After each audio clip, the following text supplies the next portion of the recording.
अरे भाई, तुम कौन हो और इस सुनसान जंगल में क्यों बैठे हो? मैं सीतापुर गांव का रहने वाला हूँ और मेरा नाम रामू है। मैं एक बहुत ही गरीब आदमी हूँ। आज सुबह ही मेरी पत्नी ने मुझसे झगड़ा किया और मुझे खरी खोटी सुनाकर घर से निकाल दिया। उसने मुझसे कहा है कि मैं जाकर बहुत सारा धन कमा कर लाऊं। इसीलिए मैं किसी काम की तलाश में अपने घर से निकला हूँ और चलते चलते थक कर इस पेड़ के नीचे बैठ गया। रामू, मैं देवपुर का प्रसिद्ध ज्योतिषी हूँ, चंद्र नारायण।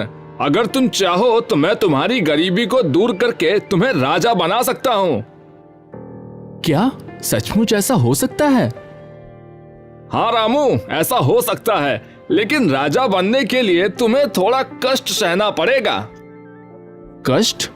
कैसा कष्ट? रामू, मुझे तुम्हारे हाथों में राजयोग की रेखा बनानी पड़ेगी। लेकिन हाथ में ऐसी रेखा किस प्रकार बनाई जा सकती है? मुझे कटार से तुम्हारी हथेली पर एक रेखा खींचनी होगी। ऐसा करने से तुम्हें थोड़ा दर्द तो महसूस होगा, लेकिन उसके बाद तुम्हारी किस्मत बदल जाएगी और तुम्हारी किस्मत के बंद दरवाजे हमेशा के लिए खुल जाएंगे। ज्योतिषी की बात सुनकर रामू सोच में पड़ गया और फिर कुछ देर तक सोचने के बाद वह कहने लगा, मुझे आपकी बात मंजूर है ज्योतिषी जी। आप जल्दी से मेरी हथेली पर एक ऐसी रेखा खींच दीजिए। यह सुनकर ज्योतिषी ने अपनी कटार निकाली और रामू के हाथ में एक राजयोग की रेखा बना दी और फिर बोला, रामू, अब तुम यहाँ से जाओ। तुम्हारी किस्मत में राजयोग अब बन चुका है। जल्दी ही तुम किसी देश के राजा जरूर बनोगे। रामू ने ज्योतिषी को प्रणाम किया और वहां से चल दिया। उसके जाने के बाद ज्योतिषी भी देवपुर की ओर निकल गया। रामू खुशी से उछलता कूदता आगे बढ़ जा रहा था। राजा बनने की खुशी में वह काम धंधे की बात तो पूरी तरह से भूल ही चुका था। अब तो वह यह सोच रहा था, अब मैं राजा बन जाऊंगा तब अपने गांव वालों को दिखाऊंगा कि मैं निखट्टू नहीं हूँ। मुझे राजा बना हुआ देखकर मेरी पत्नी जानकी और बच्चे बहुत ही खुश हो जाएंगे। इस नगर में जाने से पहले क्यों ना मैं इस मंदिर में शीश झुकाता चलूं। यह सोचकर रामू नजदीक के ही एक मंदिर में चला गया।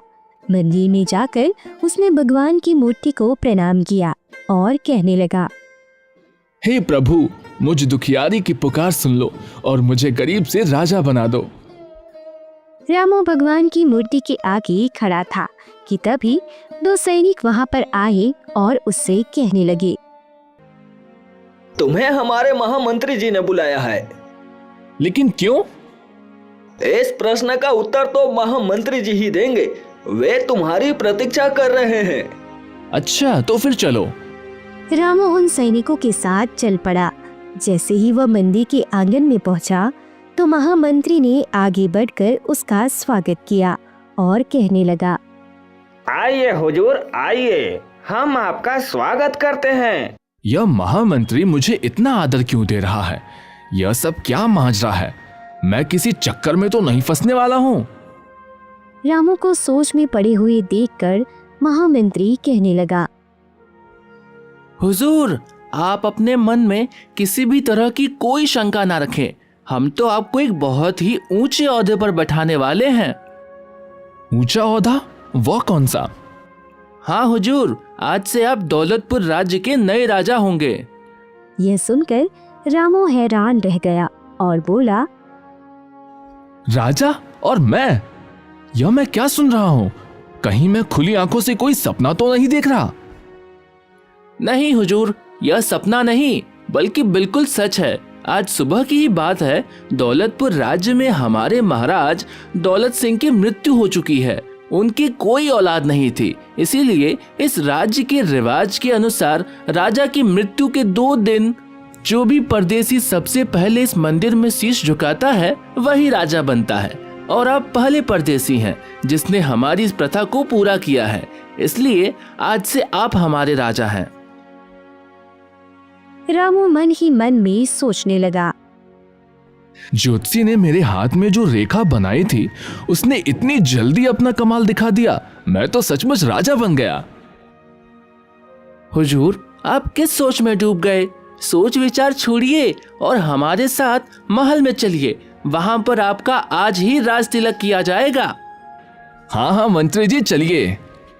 फिर मंत्री आदर सहित रामू को राजमहल में ले जाता है।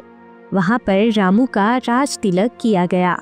महामंत्री ने सभी को बताया, नगर वासियों, आज से राजा रामेश्वर सिंह हमारे नए राजा हैं। भाग्य बदलते ही रामू अब राजा बन चुका था। साथ ही साथ वह रामू से अब रामेश्वर से हो गया था। जब काफी देर हो गई और रामू अपने घर वापस नहीं लौटा तो जानकी परेशान हो उठी। हे भगवान, अब मैं उन्हें कहाँ पर ढूंढूं? सारे गांव वालों से उनके बारे में पूछताछ तो कर चुकी हूँ, पर उनका कोई पता नहीं चल रहा। गांव वालों का कहना है कि उन्हें दोपहर को गांव से बाहर जाते देखा था। हे भगवान, वो कहाँ गए होंगे? वो ठीक तो होंगे ना? मुझे उनकी बहुत चिंता हो रही है। उधर दूसरी तरफ रामू, जो राजा बन चुका था, वह सोच रहा था, भगवान, जैसे मेरे दिन फिरे हैं वैसे सबके दिन फिरे। अब तो मैं इस राज्य का राजा बनकर यहाँ पर राज करूंगा और अपने गांव कभी वापस नहीं जाऊंगा। कल ही मैं सैनिकों को भेजकर जानकी और बच्चों को भी यहाँ बुलवा लूंगा। वो तीनों मुझे राजा बना हुआ देखकर बहुत खुश हो जाएंगे। अगर जानकी और बच्चों को बुलवा लूंगा तो उन्हें देखकर यहाँ के लोगों को मालूम पड़ जाएगा कि मैं असल में बहुत ही गरीब परिवार से हूँ। नहीं, मैं उन्हें यहाँ पर नहीं बुलवाऊंगा और अपना पता भी उन्हें नहीं दूंगा। जानकी ने मेरे ही घर से मुझे निकाल दिया था और मेरा कितना अपमान किया था। वह मेरी पत्नी बनने के लायक ही नहीं। अब मैं तो राजा बन गया हूँ। अब मैं किसी देश की राजकुमारी से विवाह करूंगा। यह सोचकर रामू ने अपनी आंखें मूंद ली और फिर चैन की नींद सो गया। दूसरे दिन उसने अपने महामंत्री को आदेश दिया, महामंत्री जी, हम देवपुर के ज्योतिषी चंद्र नारायण को यहाँ पर बुलवाना चाहते हैं। जो आज्ञा महाराज। प्रधानमंत्री ने तुरंत ही एक सैनिक को आदेश दिया कि वह देवपुर के लिए रवाना हो जाए। ज्योतिष चंद्र नारायण को यहाँ पर बुला कर ले आए। वह सैनिक देवपुर पहुंचकर ज्योतिष चंद्र नारायण को मिला और कहने लगा, ज्योतिषी, आपको दौलतपुर के राजा रामेश्वर सिंह ने बुलवाया है। मुझे आदेश दिया है कि मैं आपको अपने साथ लेकर दौलतपुर वापस आऊं। दौलतपुर के राजा ने मुझे याद किया है, लेकिन मैं तो उन्हें जानता तक नहीं। फिर उन्होंने मुझे क्यों बुलवाया है? कहीं ऐसा तो नहीं कि मेरी ज्योतिष विद्या की कृति उन तक भी पहुंच गई है और वह अपना हाथ दिखाकर अपना भविष्य जानना चाहते हो? चंद्र नारायण, यह मौका हाथ से निकल न जाए और तुझे इसे खुशी से स्वीकार कर लेना चाहिए। यह सोचकर वह कहने लगा, ठीक है, मैं अभी तुम्हारे साथ चलने को तैयार हूं। अरे रामू, तू? धीरे बोलिए ज्योतिषी जी, अब मैं रामू नहीं बल्कि राजा रामेश्वर सिंह हूँ। तुम इतनी जल्दी राजा बन जाओगे? यह तो कभी मैंने सपने में भी नहीं सोचा था। ज्योतिषी जी, यह तो सब आपकी कृपा का फल है। अगर आपने मेरे हाथों में कटार से वह रेखा नहीं बनाई होती तो आज मेरा भाग्य नहीं बदलता। चंद्र नारायण जी, आपके कारण ही मैं राजा बना हूँ। इसीलिए मैं इनाम के तौर पर आपको हीरे जवाहरातों से लदे हुए 5 हाथी देना चाहता हूँ और इसके साथ ही 10,000 सोने की अशर्फियाँ आपको इनाम में देने की घोषणा करता हूँ। इनाम की बात सुनकर ज्योतिषी बहुत ही खुश हो गया और कहने लगा, धन्यवाद महाराज, मैं आपकी यह भेंट स्वीकार करता हूँ। ज्योतिषी जी, आप समय समय पर हमसे मिलते आते रहिएगा। आपसे मिलकर हमें बहुत खुशी होगी।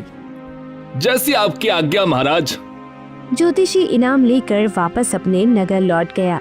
ज्योतिषी के जाने के बाद रामू मन ही मन सोचने लगा, अब मैं इस देश का राजा बन गया हूँ, इसीलिए मुझे कोई ऐसा कार्य करना चाहिए जिससे दौलतपुर की सारी प्रजा पर मेरी धाक जम जाए। क्यों ना मैं पड़ोसी राजा पर आक्रमण करके उससे हरा दूं और उसके राज्य को अपने राज्य में मिला लूं। ऐसा करने से मेरा राज्य और भी बड़ा हो जाएगा, लोग मेरी और भी वाहवाही करेंगे। यह विचार करके उसने महामंत्री को अपने पास बुलाया और कहने लगा, महामंत्री जी, हमारे राज्य का सबसे नजदीकी पड़ोसी राज्य कौन सा है और वहाँ का राजा कौन है? महाराज, हमारे राज्य की सीमा से लगा हुआ सबसे नजदीक का राज्य विजयपुर है और वहाँ पर राजा सुदर्शन का राज है। महामंत्री जी, सेना को तुरंत युद्ध पर जाने का आदेश दीजिए। हम आज ही युद्ध के लिए कुछ करेंगे। युद्ध? महाराज, आप किससे युद्ध करना चाहते हैं? हमारी तो किसी राजा के साथ कोई दुश्मनी भी नहीं है। राजा सुदर्शन के साथ तो हमारे दोस्ताना संबंध हैं। आपसे पहले वाले महाराज दौलत सिंह की तो उनसे बहुत अच्छी दोस्ती थी।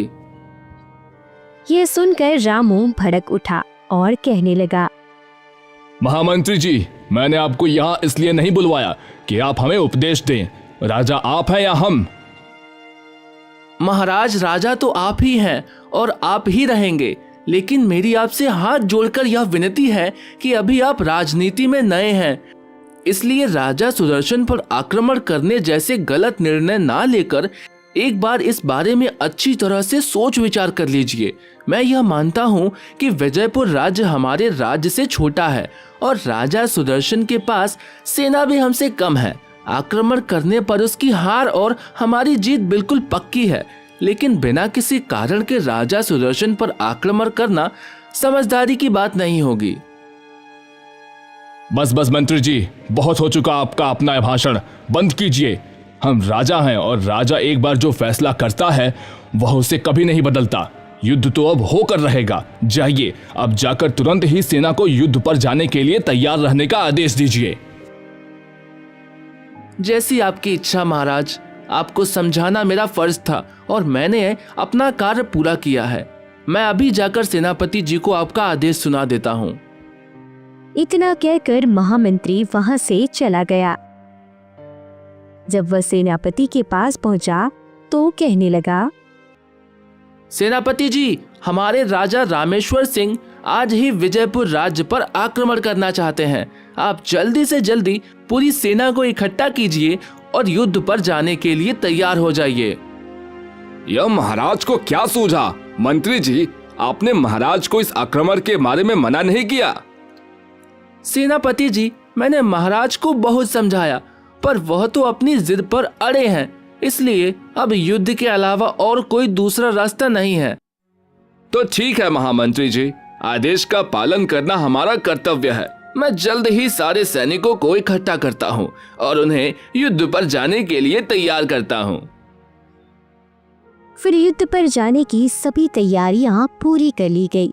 उसी दिन दोपहर को राजा रामेश्वर अपनी सारी सेना को लेकर विजयपुर की ओर चल पड़ा। जब राजा सुदर्शन को इस बात की सूचना मिली तो वह सोचने लगा, दौलतपुर के नए राजा को यह क्या सूझी? क्या वहां के महामंत्री जी ने उन्हें यह नहीं बताया कि हमारा तो उनके राजा के साथ दोस्ताना संबंध है, परंतु जब संकट आ ही गया है तो युद्ध तो करना ही पड़ेगा। लेकिन हमारी छोटी सी सेना दौलतपुर की विशाल सेना का मुकाबला कैसे कर सकेगी? खैर, नतीजा तो जो भी हो, हमें तुरंत अपनी सेना को युद्ध के लिए तैयार करना चाहिए। जल्दी ही दौलतपुर और विजयपुर की सेनाएं आमने सामने थी। कुछ ही घंटों में विजयपुर की छोटी सी सेना युद्ध भूमि में हताहत हो चुकी थी। यह देखकर राजा सुदर्शन सोचने लगा, इससे पहले कि मेरी पूरी सेना खत्म हो जाए और दौलतपुर का नया राजा मुझे कैदी बना ले, मुझे उससे पहले ही यहाँ से भाग जाना चाहिए, वरना दौलतपुर का नया राजा मुझे कैद करके मौत के घाट उतार देगा। यह सोचकर राजा सुदर्शन ने अपना घोड़ा युद्ध भूमि से बाहर की ओर मोड़ लिया। जल्दी ही वह रणभूमि से काफी दूर पहुंच चुका था और सोचने लगा, अब मैं यहाँ से कहाँ जाऊं? राजमहल में महारानी और युवराज दोनों अकेले ही रह गए। मुझे यहाँ से अपने गुरु मतंग ऋषि के आश्रम में जाना चाहिए। शायद वह ही मुझे कोई रास्ता दिखाएं। वहां पहुंचने के बाद ही मैं महारानी और युवराज को उन्हीं के आश्रम में बुलवा लूंगा। राजा ने अपना घोड़ा उनके आश्रम की तरफ मोड़ दिया। थोड़ी ही देर में वह ऋषि के आश्रम में पहुंच गया और फिर ऋषि से कहने लगा, प्रणाम गुरुदेव। बेटा सुदर्शन, तुम यहाँ पर कैसे और तुम्हारी यह हालत कैसे हुई? गुरुदेव, दौलतपुर के नए राजा ने विजयपुर पर अचानक हमला कर दिया और अपनी सेना को हारते देखकर मैं आपकी शरण में आया हूँ। यह तो बहुत ही बुरा हुआ बेटा। गुरुदेव, मैं राजमहल में अपनी महारानी त्रिशला और युवराज को अकेला छोड़कर आया हूँ। कहीं ऐसा ना हो कि शत्रु उन दोनों को मौत के घाट उतार दे। नहीं बेटा, ऐसा नहीं होगा। मैं अभी अपने किसी शिष्य को विजयपुर महल की तरफ भेजता हूँ और आपके परिवार को यहाँ पर बिल्कुल ठीक ठाक बुलवा लूंगा। तुम बिल्कुल चिंता मत करो। उसी समय मतंग ऋषि ने अपने एक शिष्य को राजा सुदर्शन के घोड़े पर बिठाकर विजयपुर की तरफ रवाना कर दिया। उधर दूसरी तरफ रणभूमि में महामंत्री कहने लगा, महाराज, विजयपुर की सारी सेना अब हार चुकी है। अब आपका क्या आदेश है? महामंत्री जी, राजा सुदर्शन अभी हमारे कब्जे में नहीं आया, इसीलिए उन्हें पकड़ने के लिए जल्द से जल्द राजमहल पर हमला किया जाए। मारकाट मचाते हुए सैनिक उस कमरे में जा पहुंचे जहां पर महारानी त्रिशला और युवराज थे। उन दोनों को बंदी बना लिया गया। इन दोनों को गिरफ्तार करके काल कोठरी में डाल दिया जाए।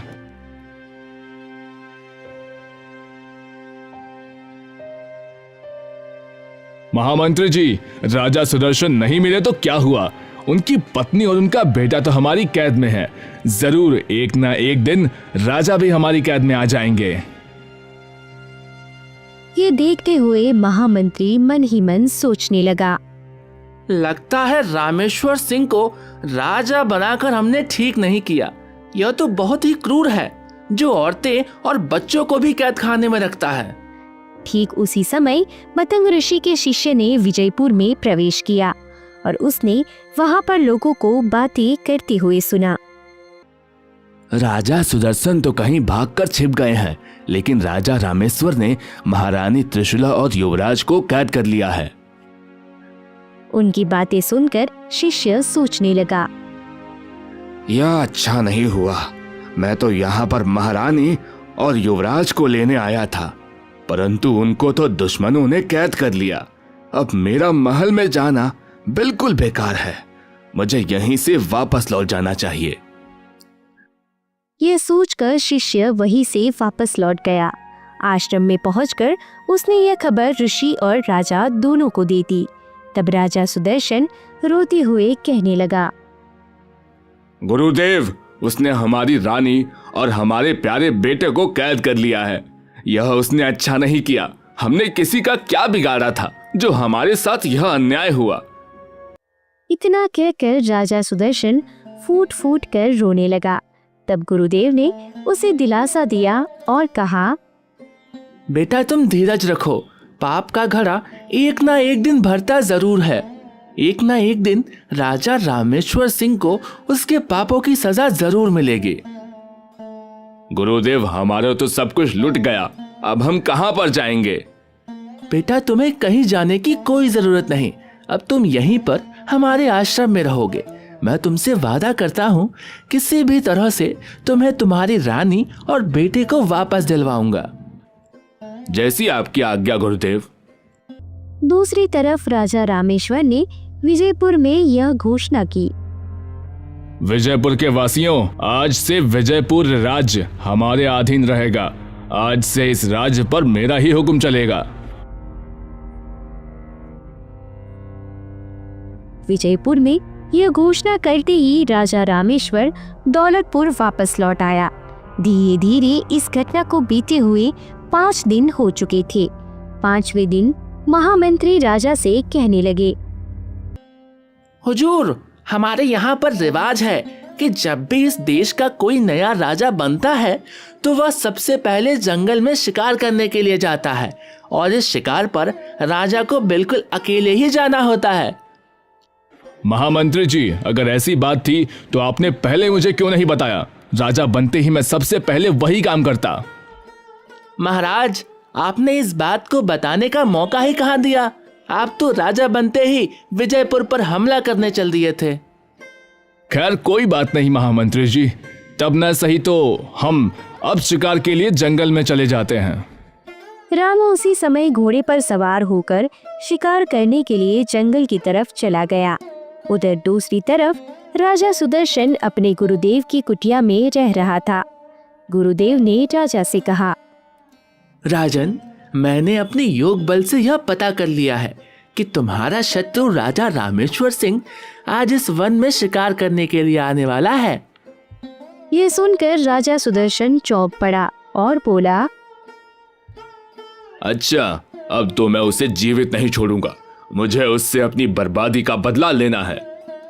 राजन, तुम क्रोध में मत आओ। अगर तुम अपने हाथों से राजा रामेश्वर सिंह की हत्या करोगे तो अवश्य ही तुम्हें नर हत्या का पाप लगेगा। तुम राजा रामेश्वर सिंह से बदला अवश्य ले सकते हो, लेकिन इस तरह से लो कि सांप भी मर जाए और लाठी भी ना टूटे। ऋषिवर, मैं आपकी बात नहीं समझा। राजन, मैं जो तुमसे कहता हूँ उसे ध्यान से सुनो। राजा रामेश्वर एक हिरन का पीछा करते हुए हमारी कुटिया तक आएगा और वह जब यहाँ पर पहुँचेगा ठीक उसी समय तुम्हें रामेश्वर सिंह से मिलना है। इस प्रकार गुरुदेव राजा सुदर्शन को अपनी योजना समझाने लगे। पूरी योजना सुनने के बाद राजा ने कहा, गुरुदेव, आपकी योजना तो बहुत ही अच्छी है।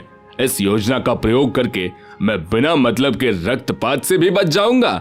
अब मैं आपके कहने के अनुसार ही चलूंगा गुरुदेव।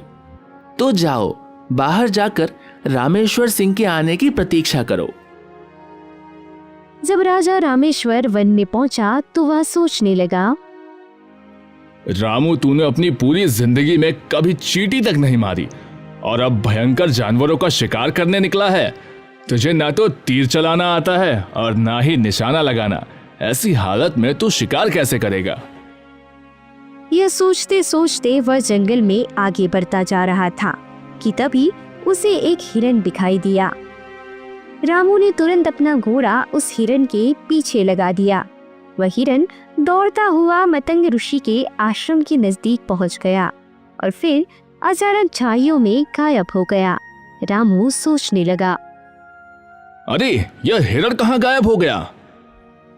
पास ही में एक साधु के वेश में खड़ा राजा सुदर्शन सोचने लगा, हिरण का पीछा करते हुए रामेश्वर सिंह आश्रम के नजदीक आ पहुंचा है। अब मुझे इसके पास चलना चाहिए। वह तुरंत ही रामू के पास पहुंचा और कहने लगा, राजन, लगता है आप जंगल में रास्ता भटक गए हैं। ऋषिवर, मैं एक हिरण का पीछा करते करते यहाँ तक पहुँच गया हूँ, परंतु यहाँ पर आकर वह हिरण ना जाने कहाँ गायब हो गया। वह हिरण यहीं कहीं छुप गया होगा। अब आप यहाँ तक आ ही गए हैं तो आइए, थोड़ी देर मेरी कुटिया में आराम कर लीजिए। ऋषिवर, सचमुच घोड़ा दौड़ा दौड़ा कर मैं बहुत ही थक गया हूँ। रामू को साथ लेकर राजा सुदर्शन जब अपने आश्रम में पहुंचे तो उसे खाने के लिए कुछ फल दिए गए। फल खाने के बाद वह थोड़ी देर कुटिया में लेट गया। थकान के कारण लेटते ही उसे नींद आ गई। जब उसकी आँख खुली तो अंधेरा हो चुका था। राजा सुदर्शन, जो कि साधु के भेष में थे, वह कहने लगे, राजन, वन में अंधेरा छा गया है, इसीलिए आज की रात आप यहीं पर रुक जाइए और सुबह होने पर ही यहाँ से जाइएगा। यह ऋषि महाराज ठीक कहते हैं। रात के अंधेरे में यहाँ से जाऊंगा तो कोई ना कोई जंगली जानवर मुझ पर हमला कर सकता है।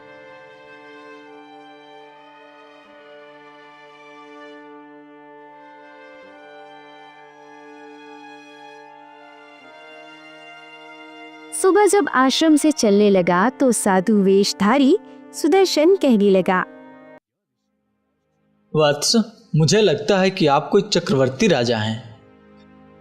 रामू अपनी सच्चाई छुपाना चाहता था और वह बोला, मैं दौलतपुर के राजा रामेश्वर सिंह का महामंत्री हूँ ऋषिवर।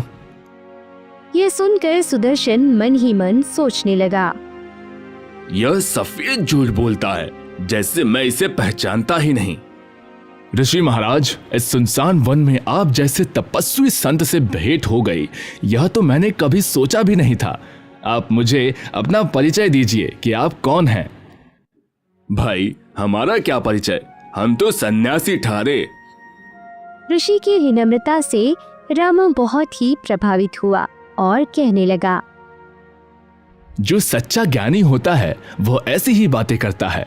आप मुझे अपना सेवक समझिए और अपना पूरा परिचय दीजिए। सुनो राजन, मैं बहुत समय से यहाँ पर इसी वन में रह रहा हूँ। मेरा नाम एकत्नु है और सृष्टि के आरंभ में मेरा जन्म हुआ था। तब से मैंने दूसरा शरीर धारण नहीं किया, इसलिए मेरा नाम एकत्नु है। ऋषिवर, आप सृष्टि के आरंभ में पैदा हुए और इतने साल बाद भी आप जीवित हैं। इसमें आश्चर्य की कोई बात नहीं है। तपस्या से सब कुछ संभव है। तपस्या से ही मैं सर्वज्ञ बन गया हूँ। चाहो तो मैं तुम्हें इस बात का प्रमाण अभी दे सकता हूँ। तुमने मेरे सामने अभी अभी झूठ बोला है। तुम राजा रामेश्वर सिंह के महामंत्री नहीं, बल्कि खुद राजा रामेश्वर सिंह हो। ऋषिवर, आप तो सचमुच अंतर्यामी हैं। राजन, मैंने तो तुम्हें शुरू में ही अपने तप के प्रभाव से तुम्हारे बारे में सब कुछ जान लिया था। मैं तुम्हें आशीर्वाद देता हूं कि तुम्हारा यश तीनों लोकों में फैले। लेकिन क्या ऋषिवर? राजन, यूं तो पृथ्वी के सभी राजा तुम्हारी दास्तां स्वीकार कर लेंगे, लेकिन अपने राज्य के सभी ब्राह्मणों से तुम्हें खतरा है। ब्राह्मणों से खतरा? वह कैसे? हाँ राजन, यदि तुम ब्राह्मणों के क्रोध से बच गए तो इस पृथ्वी पर अनंत काल तक तुम्हारा राज्य होगा। ऋषिवर, आप मुझे बताइए कि ब्राह्मणों के क्रोध से कैसे बचा जा सकता है? तुम्हें अपने राज्य के सभी ब्राह्मणों को महल में एक महाभोज पर बुलाना होगा। उन्हें भोज में जो खाना परोसा जाएगा, उस खाने को खाकर सभी ब्राह्मण सिर्फ तुम्हारा ही गुणगान करेंगे। तब तो मैं जाते ही अपने राज्य के सभी ब्राह्मणों को भोज पर बुला लूंगा। लेकिन ऋषिवर, आपको भी मेरे साथ चलना होगा। राजन, वैसे तो मैं कभी किसी महल में नहीं जाता, लेकिन तुम्हारे खातिर मैं अपनी यह प्रतिज्ञा तोड़ दूंगा। मैं दौलतपुर जाकर अपनी देखरेख में ही सभी ब्राह्मणों के लिए भोजन तैयार करवाऊंगा। यह तो और भी अच्छी बात है ऋषिवर। ठीक है, अब तुम जाओ। आज से 3 दिन के बाद हम दौलतपुर आएंगे। उस समय तक तुम सभी ब्राह्मणों को भोज बनाने का निमंत्रण भेजो। जैसा आपका आदेश ऋषिवर। रामा अपने घोड़े पर बैठकर दौलतपुर की तरफ रवाना हो गया और इधर राजा सुदर्शन मतंग ऋषि के पास पहुंचा और कहने लगा, गुरुदेव, आपने जैसा मुझे आदेश दिया था मैंने वैसा ही किया। अब मुझे आगे क्या करना है? सुदर्शन, मैं तुम्हें एक खास तरह की जड़ी बूटी का रस दूंगा। दौलतपुर जाकर तुम्हें सबसे पहले रामेश्वर सिंह के सीधे हाथ की हथेली पर उस रस को डालना है। ऐसा करने से क्या होगा गुरुदेव? राजन, रामेश्वर सिंह के हाथ पर एक ज्योतिषी ने राजयोग की नकली रेखा बना दी थी। तुम जैसे ही उस रस को उसकी हथेली पर डालोगे, उसके प्रभाव से वह रेखा उसी समय मिट जाएगी। ऐसा होते ही राज्य के सभी लोग रामेश्वर सिंह के खिलाफ हो जाएंगे और फिर भोज वाले दिन ब्राह्मणों के खाने के साथ क्या करना है यह तो मैंने तुम्हें बता ही दिया है। तुम्हें वहां जाकर ब्राह्मणों के भोजन को अशुद्ध कर देना है, जिसके कारण सभी ब्राह्मण क्रोधित हो जाएंगे और वह क्रोध में आकर रामेश्वर सिंह को श्राप दे देंगे। इसके बाद राज्य के सभी लोग रामेश्वर सिंह की जगह पर तुम्हें राजा बना देंगे। इस प्रकार तुम्हारा बदला भी पूरा हो जाएगा और तुम अपनी रानी और पुत्र को भी कारागार से निकलवा सकोगे और उनके साथ सुख का जीवन बिता सकोगे। ठीक है गुरुदेव, जैसा आपका आदेश।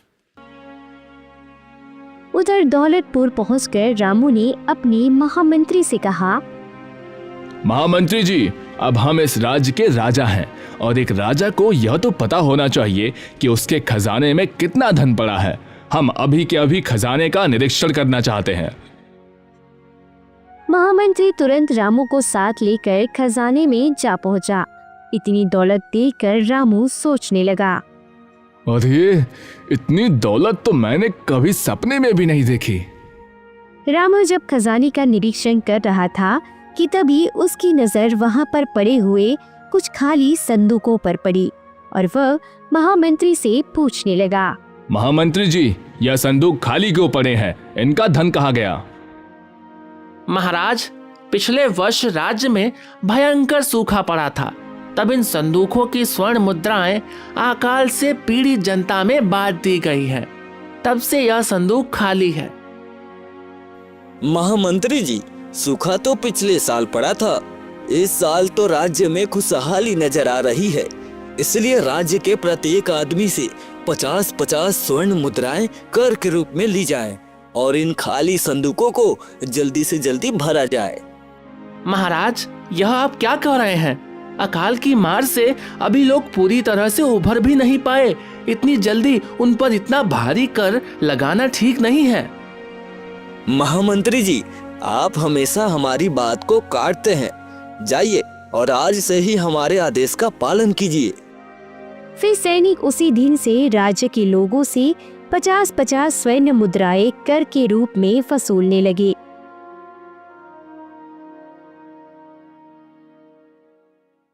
ठीक 3 दिन के बाद साधु के वेश में राजा सुदर्शन रामू के पास पहुँचे। उन्हें देखकर रामू कहने लगा, ऋषिवर, आपका स्वागत है। राजन, अपने हाथ आगे लाइए, मैं आपके हाथ अमृत से धोना चाहता हूँ।